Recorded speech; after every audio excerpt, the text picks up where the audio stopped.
है जी, है थोड़ी जी। देर में मुझे निकलना पड़ेगा, जस्ट बता रही हूँ। ओम शांति। ओम शांति। ओके, 2 मिनट बाबा को याद करते हैं।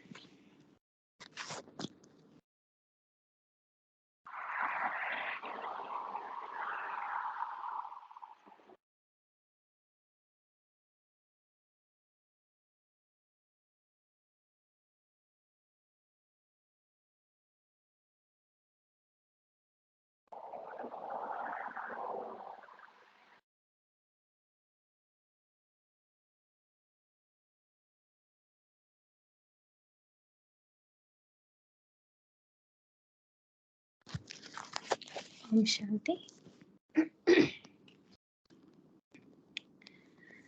आज की डेट है 23 जनवरी 76। मुरली का हेडिंग है संकल्प, वाणी और स्वरूप को। ओके भूमिका बहन, मैंने दूसरी निकाली, राइट? सॉरी, मैं 22 कोई तारीख बात नहीं, ये पढ़ लो, 22 की वो पढ़ लेंगे, डोंट वरी अबाउट। ये मैंने नहीं पढ़ी थी, मैं पढ़ रही थी, पर वो पहली वाली मैंने पढ़ी है, तो कर हाँ दूं? तो वही क्या, हाँ वही करे तो फिर। Okay, sorry. ओके, परिवर्तन का तारीख है 22 जनवरी 76। परिवर्तन का आधार, मूल आधार, हर सेकंड सेवा में बिजी रहना। ये मुरली पढ़ते पढ़ते मुझे याद आए थे आप और धरती बहन। थैंक यू बाबा। विश्व सेवाधारी महादानी बनाने वाले वरदाता शिव बाबा बोले, महारथियों के रूह रिहान में विशेष कौन सी रूह रिहान चलती है? बाबा पूछ रहे हैं कि महारथियों के रूह रिहान में विशेष कौन सी रूह रिहान चलती है?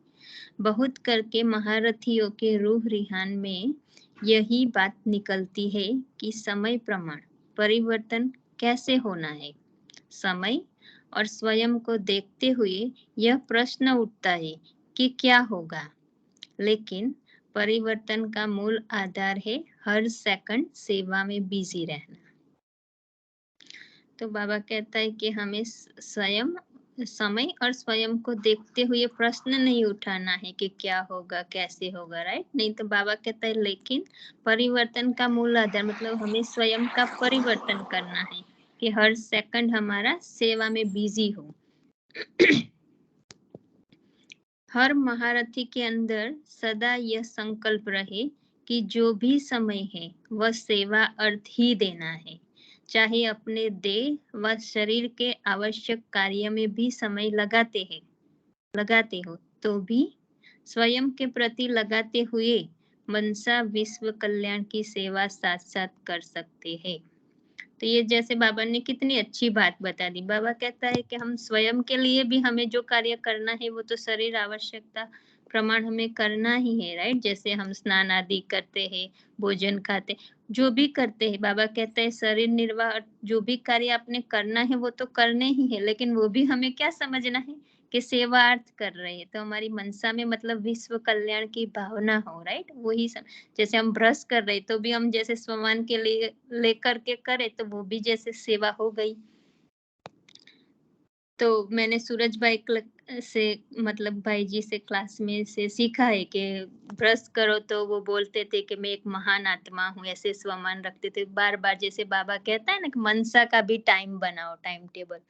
तो मुझे वो क्लास में से सीखा है मैंने कि मुझे वो अच्छा रहता है कि कोई भी कार्य करो तो उसी समय संकल्प मतलब हम वही बाबा के ज्ञान अनुसार उठाए, राइट? तो वो भी समय जैसे हमारा एक सेवा में चला जाता है। तो बाबा कहता है कि पर्सनल कार्य भी करो लेकिन तब भी आप सेवा पर हो।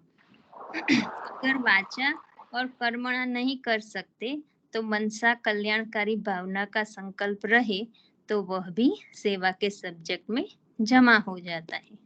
तो बाबा अभी हम सब बच्चों को कह रहे कि कोई वाणी की सेवा नहीं कर सकते, कोई शरीर अनुसार कर्मणा भी नहीं कर सकते, तो भी बाबा कहता है मनसा में हमें विश्व कल्याण की भावना हो, बेहद की भावना हो, राइट? तो बाबा कहता है वो संकल्प भी आपके एक सेवा के सब्जेक्ट में जमा हो जाता है। भक्ति मार्ग में महादानी किसको कहा जाता है? जो स्वयं के प्रति नहीं बल्कि हर वस्तु, हर समय अन्य को दान पुण्य करने में लगावे, उसको महादानी कहा जाता है। तो बाबा कहता है कि जो कुछ भी मतलब लिमिटेड भी साधन हो, समय हो, तो भी हम उसको सेवा में लगाए, खुद के प्रति न यूज करके दूसरों के प्रति यूज करे, तो बाबा कहते हैं वो भी उसको महादानी, वरना तो दान ही कहा जाता है। मतलब जो कुछ हमारे पास बहुत है उसका हम देते हैं थोड़ा सा हिस्सा, तो उसको दान ही कहेंगे। लेकिन जो कुछ हमारे पास मतलब लिमिटेड क्वांटिटी क्वालिटी में तो भी हम यूज करते हैं, तो बाबा कहता है वो स्वयं के प्रति न करके हम अन्य के प्रति करते हैं, तो उसको महादानी कहा जाता है। जो अविनाशी दान करता ही रहे, सदा दान चलता रहे, उसको कहा जाता है महादानी। मतलब ज्ञान तो हमको बाबा ने हर एक बच्चे को बहुत दिया है, राइट। बस स्थूल चीज की बात भी है कि कुछ थोड़ा सा हो स्थूल में भी, और अगर हम किसी को देते, जैसे समय, आज समय बहुत कम होता है लोगों, फिर भी हम किसी को बिजी होते हुए भी मदद कर दे, तो जैसे हमने महादान किया। तो बाबा कहता है कि सदा दान चलता रहे, उसको कहा जाता है महादानी। ऐसे ही स्वयं के प्रति समय देते हुए भी सदा समझे कि मैं विश्व की सेवा पर हूँ। हमें हमेशा समझना है कि हम विश्व सेवा पर बाबा के कार्य में निमित्त है, सदा, हर सेकंड। जैसे जब जैसे स्टेज पर बैठते हो तो सारा समय विशेष अटेंशन रहता है कि मैं इस समय सेवा की स्टेज पर हूँ, तो हल्कापन नहीं रहता, सेवा का फुल अटेंशन रहता है। ऐसे ही सदा अपने को सेवा की स्टेज पर समझो। तो बाबा कहता है कहाँ हमें विशेष प्रोग्राम है या विशेष सेवा देनी है, स्टेज पर कोई भाषण करना है, कुछ भी जैसे विशेष सेवा होती है, तो हम फुल अटेंशन कॉन्शियसनेस से रहते हैं, रेडी के भी हम सेवा पर है अभी, राइट, हम बहुत ध्यान रखते हैं। तो बाबा कहते हैं ऐसे ही जब स्टेज पर अटेंशन रखते वैसे, और हल्के नहीं होते उस समय, मतलब हम अलबेलापन, गलती ना हो जाए, वो बहुत ध्यान रखते। तो बाबा कहता है ऐसे ही हमेशा हमें सेवा पर रहना है, सेवा का फुल अटेंशन रहता है। ऐसे ही सदा अपने को सेवा की स्टेज पर समझो। इसी द्वारा ही परिवर्तन होगा। तो बाबा कहता है हमारे में जो भी थोड़ी कमी कमजोरी होती है, तो बाबा ये बता रहे हैं आगे कि आप सेवा पर समझेंगे तो वो भी आप में जो कमी कमजोरियां है, बाबा कहता है कम होती जा, मतलब निकलती जाएगी। जो भी कुछ स्वयं में कमजोरी महसूस होती है, वो सब इस सेवा के कार्य में निरंतर रहने से सेवा के फल स्वरूप अन्य आत्माओं के दिल से आशीर्वाद की प्राप्ति या गुणगान होता है। उसी प्राप्ति के आधार से खुशी और उसके आधार से और बिजी रहने से वह कमी समाप्त हो जाएगी। तो बाबा कहते हैं कभी मैं अपनी ही बात बताऊँ तो कभी मैं बाबा को कहती हूँ कि बाबा अभी आलस आ रहा है और बेलापन आ रहा है, उसको निकालना है, कुछ करो।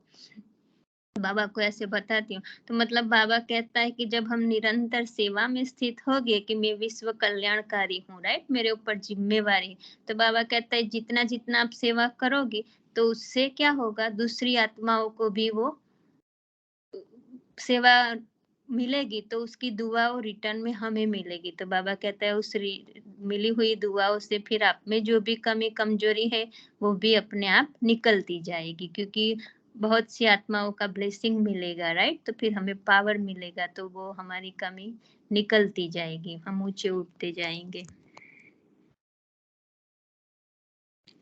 तो बाबा कहता है कि फल स्वरूप अन्य आत्माओं के दिल से आशीर्वाद की प्राप्ति या गुणगान होता है। उस प्राप्ति के आधार से खुशी और उसके आधार से और बिजी रहने से वह कमी समाप्त हो जाएगी। तो परिवर्तन होने का साधन यही है, जिसको ही एक दूसरे में अटेंशन खिंचवाते प्रैक्टिकल में लाना है। तो वही मैं उस टाइम ये लाइन है ना, तो मैं सोच रही थी कि भूमिका बहन बहुत सेवा करती है, मतलब पूरे इतनी घर की भी जिम्मेवारी, यहाँ की भी, सब मतलब बहुत कितना एक्टिव रहना पड़ता है, राइट। तो याद की यात्रा में स्थित रहना यह भी वर्तमान समय विश्व कल्याणकारी की स्टेज प्रमाण सेवा में जमा हो जाता है। क्योंकि तो बाबा कहता है जब हम विश्व कल्याण की भावना से याद में रहते हैं तो मनसा से हम मतलब संकल्प हमारे अच्छे होता है तो बाबा कहते हैं वो भी याद के खाता में, वो भी याद सेवा में जमा हो जाता है। क्योंकि अब महारथियों की याद की यात्रा का समय सिर्फ स्वयं के प्रति नहीं, याद की यात्रा का समय भी स्वयं के साथ साथ सर्व के कल्याण व सर्व की सेवा के प्रति है।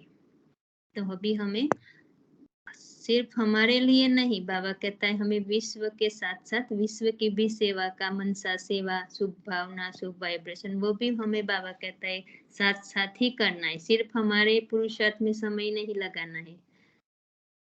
स्वयं का अनुभव करने का तो समय काफी मिला, लेकिन अब महादानी और वरदानी की स्टेज है। तो बाबा कहता है कि हमें अपने शुरू में तो बाबा कहता है बहुत समय लिया आपने बच्चे बालकपन का और स्वयं के पुरुषार्थ का, लेकिन अभी हमें समय अनुसार दोनों ही सेवा स्वयं के प्रति और सर्व के प्रति साथ साथ करनी है। तो बाबा कहता है महादानी बनो और वरदानी बनो। अव्यक्त बाप दादा ने पुनः पूछा, तो बाप दादा ने फिर से पूछा, महारथी की परिभाषा क्या हुई? महारथी अर्थात डबल ताजदारी, अर्थात डबल सेवादारी। तो स्वयं की भी सेवा, स्वयं की और सर्व की सेवा का बैलेंस हो, उसको कहेंगे महारथी। तो बाबा कहता है कि हमें वो भी जिम्मेवारी, मतलब स्वयं की भी जिम्मेवारी और सर्व की मतलब विश्व की भी हमें जिम्मेवार आत्मा है, निमित्त आत्मा है, राइट। तो बाबा कहता है वो भी हमें ध्यान में रखना है कि हम विश्व के लिए जिम्मेवार आत्मा है। तो फिर साथ साथ दोनों का बैलेंस रख के हमें चलना है। बच्चों के बचपन का समय स्वयं के प्रति होता है और जिम्मेवार आत्माओं का समय सेवा प्रति होता है। तो घोड़े सवार और प्यादों का समय स्वयं प्रति ज्यादा जाएगा। स्वयं ही कभी बिगड़ेंगे, कभी धारणा करेंगे, कभी धारणा में फेल होते रहेंगे, कभी तीव्र पुरुषार्थ में, कभी साधारण पुरुषार्थ में होंगे। तो बाबा कहता है अभी बाबा घोड़े सवार आत्मा, पहले महारथियों की निशानी बताई कि वो हमेशा दूसरों के लिए भी सोचेंगे, और बाबा अभी कहता है कि जो घोड़े सवार प्यादे है वो उसकी निशानी क्या होगी? तो बाबा कहता है कि वो कभी स्वयं में बिगड़ेंगे, कभी धारणा करेंगे, कभी धारणा में फेल होते रहेंगे, कभी तीव्र पुरुषार्थ में, कभी साधारण पुरुषार्थ में होंगे, कभी किसी संस्कार से युद्ध तो कभी किसी संस्कार से युद्ध, मतलब युद्ध चलती रहेगी। बाबा ने कहा ना लास्ट मुरली में भी के बैठते हैं योग करने और फिर युद्ध बन जाते हो। कल भी बाबा ने बहुत अच्छा उदाहरण दिया कि मुरली देखो कितनी छोटी है, राइट। मुरली से तुम नाचते खेलते गाते हो, और धनुष तीर कमान कितना बड़ा हैवी है, राइट। उसको फिर उचकना भी हैवी और फिर तीर लगाना बाबा कहते हैं। तो चंद्रवत मतलब मोटा मोटा चेकिंग नहीं करो स्वयं का। कल वो पॉइंट मुझे बहुत अच्छी लगी। बाबा कहते हैं जो सूक्ष्म चेकिंग करता है वही मुरलीधर बनते हैं, और जो मोटा मोटा चेकिंग करते हैं वो चंद्रवर्षी में जाते हैं। तो अभी बाबा कहता है स्वयं के प्रति ज्यादा समय गवाते, तो मतलब हमें वो भी ध्यान में रखना है कि हमें विश्व कल्याण का भी भावना हो, उसके अनुसार हम संकल्प मनसा सेवा करें। तो वे स्वयं के प्रति ज्यादा समय गवाएंगे, लेकिन महारथी ऐसे नहीं करेंगे। जैसे बच्चे होते हैं खिलौने से खेलते भी, बनाएंगे भी और बिगाड़ेंगे भी। तो जैसे छोटे बच्चे होते हैं तो बाबा कहते हैं खिलौना खेलते ही फिर तोड़ फोड़ के कहीं रख देते हैं, राइट। तो बाबा कहते हैं हमें भी वो बार बार धोखा नहीं खाना माया से, हमारी स्थिति ऊपर नीचे ना हो, एक रस स्थिति बनाने की है हमें, बाबा वही बता रहा है। यह भी अपने संस्कार रूपी खिलौने से कभी खेलते, कभी बिगाड़ते, कभी बनाते हैं, कभी वशीभूत हो जाते हैं और कभी उसको वशीभूत कर लेते हैं। तो संस्कारों की बात, मतलब हम कभी संस्कार के, कलयुगी संस्कार के वशीभूत हो जाते हैं, और कभी-कभी हम में पावर होता है, ज्ञान होता है, तो फिर हम संस्कार को भी मतलब जीत जाते हैं, विजयी बनते, तो वशीभूत संस्कार को करते हैं। तो बाबा कहता है कभी वशीभूत हो जाते हैं और कभी उसको वशीभूत कर लेते हैं, लेकिन यह बचपन की निशानी है, महारथी की नहीं। अच्छा, ओम शांति। शुक्रिया बाबा का, बहुत बहुत शुक्रिया आप सभी आत्माओं का भी। ओम शांति। शांति। थैंक यू आत्मा। अभी दूसरी नहीं पढ़नी ना भूमिका बहन? हाँ, दूसरी देखो कितनी लंबी है, एक सेकंड देख लो। ओके।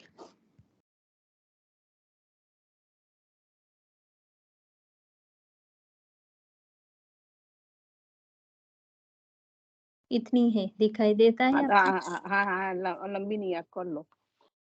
पढ़ लूं मैं? सभी ओके हाँ है? हाँ, कर लीजिए, 10-15 मिनट में हो जाएगा। ओके। ओम शांति। तो फिर उस मुरली का हेडिंग है संकल्प, वाणी और स्वरूप के हाईएस्ट और होलीएस्ट होने से बाप की प्रत्यक्षता। हाईएस्ट और होलीएस्ट शिव ब्रह्मा वत्सोपति बोले, अपने अपने को हाईएस्ट और होलीएस्ट समझते हुए हर संकल्प व कर्म करते रहते हो। तो बाबा पूछ रहे हैं कि हमें हमेशा संकल्प और कर्म हाईएस्ट और होलीएस्ट समझ के करना है। जैसे बाबा ने कल भी बताया कि हमेशा हमें हमारी रूहानी पर्सनालिटी इमर्ज रूप में रखना है। हाईएस्ट अर्थात उच्च से उच्च ब्राह्मण, ब्राह्मण को विराट रूप में चोटी का स्थान दिया गया है। जैसे स्थान उच्च चोटी का है, वैसे ही स्थान के साथ साथ स्थिति भी ऊंची हो। जैसे ऊंचा नाम वैसी ऊंची शान और वैसा ही ऊंचा काम। जैसे बाप के लिए गायन है ऊंचे से ऊंचा भगवान, वैसे बच्चों का भी गायन है ऊंचे से ऊंचा ब्राह्मण। तो बाबा को कहते हैं कि ऊंचा तेरा नाम, ऊंचा तेरा काम, ऊंचा तेरा धाम। तो बाबा कहते हैं जैसे मेरी महिमा है वैसे आप बच्चों की भी महिमा है कि ऊंचे से ऊंचे ब्राह्मण। इस ऊंची स्थिति का यादगार आज तक चला आया है कि जो कोई श्रेष्ठ कर्तव्य व शुभ कार्य करते हैं तो नामधारी ब्राह्मणों से ही कराते हैं। बाबा कल का रिवीजन करा रहे हैं। इस समय के श्रेष्ठ कर्म की यादगार अब भी चैतन्य सच्चे ब्राह्मण के रूप में देख और सुन रहे हो। श्रेष्ठ कर्म की महिमा व गायन सुन रहे हो। दूसरे तरफ स्वयं श्रेष्ठ पार्ट बजा रहे हो। याद और प्रैक्टिकल दोनों साथ साथ देख रहे हो। भूमिका में इसमें समझाने की बहुत जरूरत नहीं है, राइट? यस। ओके। यादगार द्वारा भी सिद्ध होते हैं कि कितने ऊंचे थे। तो बाबा अभी वो भी बता रहे कि यादगार जो हमारी अभी बनी है स्टैच्यूज चैतन्य में, बाबा कहता है आप कितने ऊंचे थे तभी आपकी मूर्ति द्वारा पूजा अभी भी हो रही है, राइट? तो बाबा कहता है यादगार द्वारा सिद्ध होता है कि कितने ऊंचे थे, अब है और फिर होंगे। तो बाबा यही साइकिल घुमा रहे हैं कि हम ही थे, हम ही बन रहे और हम ही होंगे। जैसे ब्राह्मण ऊंचे हैं, वैसे ही ब्राह्मणों का समय भी सब युगों में से सर्वश्रेष्ठ युग अर्थात संगम युग का समय अर्थात अमृत वेला व ब्रह्म मुहूर्त का समय है। तो अभी जो संगम युग है बाबा कहते हैं पूरे साइकिल का अमृत वेला है। फिर सत्युग त्रेता को दिन कहते हैं, द्वापर कलयुग को रात कहते हैं। तो अभी जैसे अमृत वेला के बाद दिन होने वाला है। यह श्रेष्ठ स्थिति ब्राह्मणों की क्यों बनी? तो बाबा पूछ रहे कि ये सर्वश्रेष्ठ स्थिति ब्राह्मणों की क्यों बनी? क्योंकि ब्राह्मण ही ऊंचे ते ऊंचे अथवा श्रेष्ठ कर्तव्य में सहयोगी बनने का श्रेष्ठ भाग्य प्राप्त करते हैं। तो अभी हमें जो कर्तव्य मिला है विश्व कल्याण का, राइट, विश्व परिवर्तन का, वो हमें बाबा के साथ सहयोगी बनने का भाग्य मिला है। तो बाबा कहता है जब भगवान के साथ हम पार्ट बजाते हैं तो उसी का फिर श्रेष्ठ भाग्य हमें ऊंचे से ऊंचा मिलता है। श्रेष्ठ कर्तव्य में सहयोगी बनने का श्रेष्ठ भाग्य प्राप्त करते हो। इतना अपना ऊंचा पार्ट, श्रेष्ठ बाप, श्रेष्ठ स्थान और श्रेष्ठ शान स्मृति में रहते हैं। इतना श्रेष्ठ भाग्य सारे कल्प के अंदर फिर प्राप्त नहीं कर सकोगे। तो बाबा अभी हमें जैसे सावधान कर रहे कि अभी जो मिला है वो फिर नहीं मिलेगा, अभी ही समय है संगम का कि जो करना है हम अभी कर ले, क्योंकि अभी का समय पूरी साइकिल का आधार है। ऐसे हाईएस्ट और साथ साथ होलीएस्ट का यादगार अब तक भी सुनते हो। लोग ब्राह्मणों की बजाय आपके देवता रूप का गायन करते हैं। होलीएस्ट कौन सा गायन है? कमल नयन, कमल हस्त, कमल मुख के रूप में अब तक भी गायन करते रहते। देवताओं की जो महिमा करते हैं, बाबा कहता है अभी आपने वो कार्य किया है तभी वो देवताओं की महिमा ऐसे करते हैं। अब प्रैक्टिकल में चेक करो कि हर कर्म इंद्रिय कमल समान न्यारी बनी है। जैसे कमल संबंध और संपर्क में रहते हुए न्यारा है, ऐसे कर्मेंद्रिय कर्म के और कर्म के फल के संपर्क में आते हुए न्यारी है। तो बाबा कहता है कि हम जब भी कर्म करें तो कर्मेंद्रिय हमारी कर्म से न्यारी है और कर्म के फल से भी, मतलब हमें रिजल्ट का भी और कर्म का हमारे कर्मेंद्रियों पर प्रभाव ना पड़े, ऐसे न्यारा प्यारा होके निमित्त बन के कर्म करना है। कि बाबा करा रहा है जो भी हो रिजल्ट, लेकिन हमें उससे कोई लेना देना नहीं, बाबा का है, बाबा ने कराया, बाबा को समर्पित। अर्थात देह और देह के संबंध के, देह की इस पुरानी दुनिया के आकर्षण से परे है। कल भी बाबा ने कहा था ना कि जो रूहानी रॉयल्टी पर्सनालिटी वाली आत्मा होगी उसमें संतुष्टता बहुत होगी, वो किसी में उसकी आंख डूबेगी नहीं। कल बाबा ने बहुत अच्छी निशानी बताई थी कि कहीं पर भी उस आत्मा की आंख डूबेगी नहीं, वस्तु व्यक्ति वैभव का कमी कमजोरी किसी में उसकी आंख दूसरे में डूबेगी नहीं, वो सदा संतुष्ट रहेगी। कोई भी कर्म इंद्रिय आगे बाबा ने कितना अच्छा शब्द यूज किया, कर्मेंद्रिया संपर्क में आती है लेकिन प्रभाव में नहीं आती है। हम भी संपर्क में आते हैं, जब खाने का टेस्ट अच्छा लगता है लेकिन हमें लालच नहीं होती है ना, हाँ जीने के लिए खाते हैं। सोशल मीडिया में इतना सारा है लेकिन हमें अट्रैक्शन नहीं करता है कि ये देखे वो देखे वगैरह। तो ये सब स्थूल कर्मेंद्रिया भी संपर्क में तो आती है, सूक्ष्म कर्मेंद्रिया भी संपर्क में आती है, लेकिन कर्मेंद्रियों के ऊपर कंट्रोल करना बाबा ने अभी सिखा दिया है ना। जैसे कर्मेंद्रिय से परे का सुख जो है वो बाबा अनुभव कराता है, करता है। और सुपर आसक्ति, सेंसियस जॉय जिसको बोलते हैं, अतीन्द्रिय सुख, वो बाबा अनुभव कराती। इसलिए कर्मेंद्रियों के आकर्षण से, उसके टेस्ट से, उसके प्रभाव से हम एकदम अलग हो गए, लेकिन रहते हैं साथ में, संपर्क में रहते हैं। ये बहुत अनासक्त बात बाबा ने कही है, सूक्ष्म बात, क्योंकि उसके बिना कर्म होता नहीं। कर्मेंद्रियों को संपर्क में जब तक नहीं लाए सब चीजों के, तब तक कर्म नहीं होता है। तो भी हम उसी के आकर्षण में नहीं आते हैं, तो कितना बाबा हमें कितना अच्छा बना रहे हैं। हाँ, बाबा कहते हैं कर्म करो और मतलब टेस्ट भी, मतलब टेस्ट के लिए नहीं खाओ, आसक्ति से नहीं खाओ, राइट, अनासक्त। भोग भी खाते हैं तो बाबा का प्रसाद है, मेरी एक एक इंद्रिय को वो हिल करेगा, पवित्र बना रहा है, शक्तिशाली राइट। बनाएगा, पवित्र बनाएगा, जिसके द्वारा मैं पुरुषार्थ कर सकूंगी।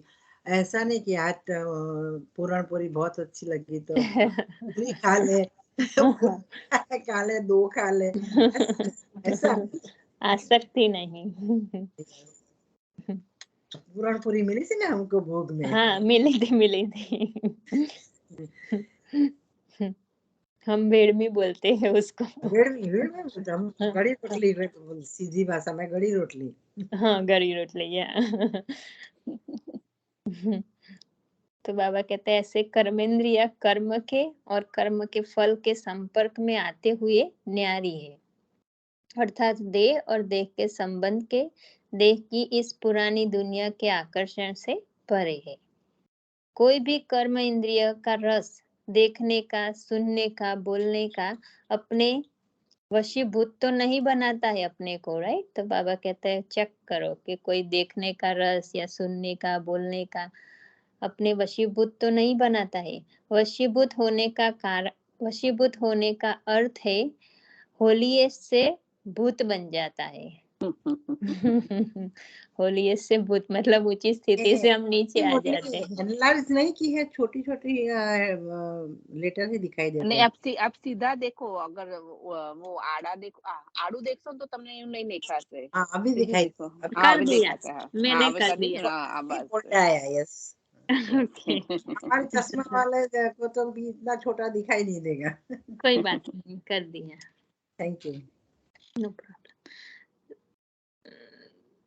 ओके, यस, ऊपर चले गई हाँ राइट। हाँ हाँ, थोड़ा नीचे लाओ, थोड़ा, हाँ मैं हाईएस्ट, हाँ हाँ हाँ, और नीचे लाओ, हाँ हाँ, बस वसीभूत होने का अभी हो आ गया। गया। वशीभूत होने का अर्थ बाबा ने समझा दिया। ओके, बाबा कहता है हाई होलीएस्ट से भूत बन जाता है। जब भूत बन जाते हो तो भूतों का कर्तव्य है दुखी होना, दुखी करना। बाबा कितना अच्छा समझा कि भूतों का कर्तव्य है दुखी होना और दुखी करना। हाईएस्ट ब्राह्मण से शूद्र बन जाते हो, इसलिए सदैव यह स्मृति रखो कि मैं हाईएस्ट और होलीएस्ट हूँ। जब यह प्रत्यक्ष रूप में अर्थात संकल्प और स्वरूप में स्मृति रहेगी, तब ही प्रत्यक्षता वर्ष मना सकेंगे। ऊंचे से ऊंचे बाप को प्रत्यक्ष करने के लिए जब तक स्वयं स्वरूप में होलीएस्ट और हाईएस्ट नहीं बने हैं, तो बाप को प्रत्यक्ष कैसे करेंगे? तो बाबा कहते हैं हमें अभी हाईएस्ट और होलीएस्ट का प्रत्यक्ष स्वरूप बनना है। स्मृति बाबा ने कल कहा ना कि हमेशा इमर्ज रूप में रहे, मर्ज नहीं।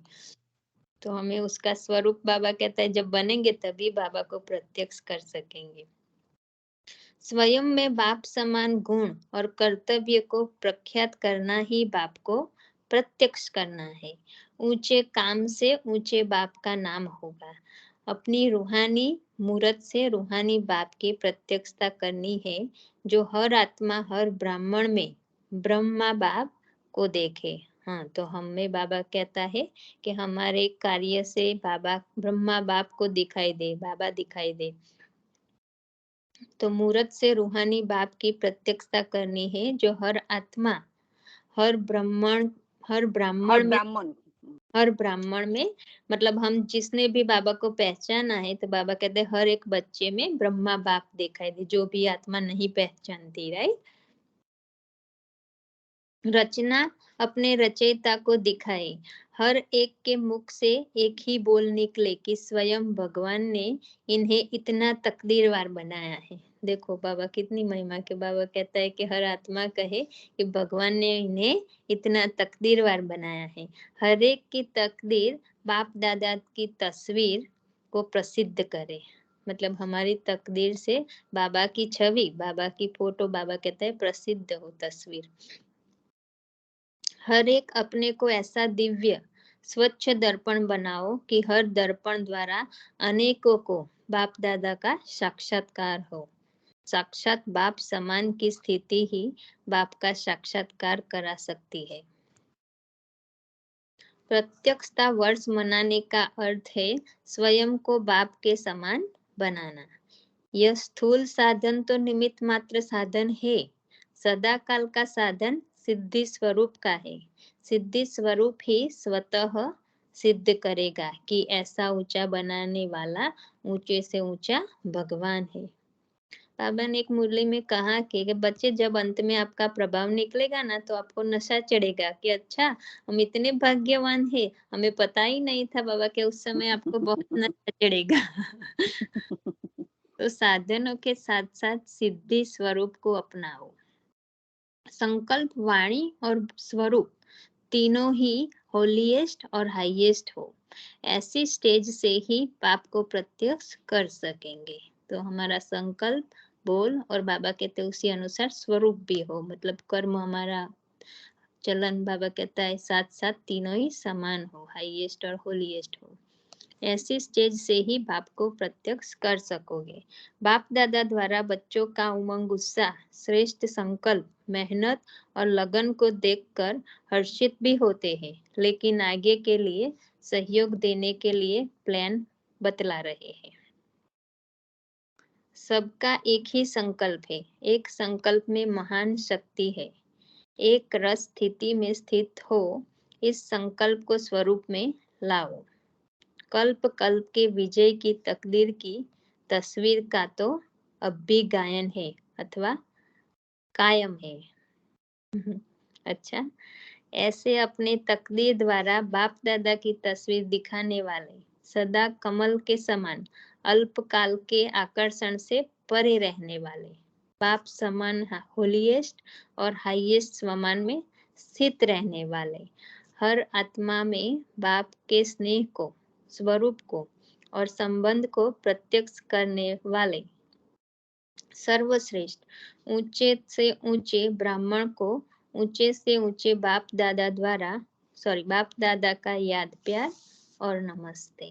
हम रूहानी बच्चों की रूहानी बाप दादा को याद प्यार और नमस्ते। शुक्रिया बाबा, शुक्रिया।